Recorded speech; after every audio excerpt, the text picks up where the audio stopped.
Hey guys, welcome back to another interesting video from Quick Guide, and in this video I am going to show you how to add a mail into your Amazon Prime Video if you have opened your account by the phone number.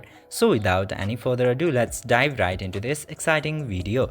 You just simply have to open your Prime Video application at first and then tap to the profile picture at the top right corner, and from there again tap to top right corner and go to settings. After going into the settings, you will see this my account option. Tap into that and go to manage accounts section. Now from the manage accounts section you will get so many options. In order to edit, change or add email, mobile number, password and names, you just simply have to click into this edit on Amazon option. It will lead you to your Amazon account, which is the parent account for Amazon Prime Video.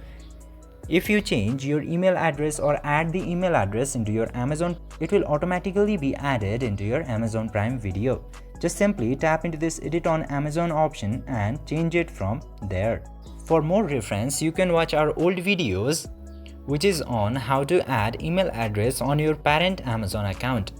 I hope this video was helpful for you. If yes, don't forget to like, share and subscribe to the channel to never miss another update. Thank you for watching the video.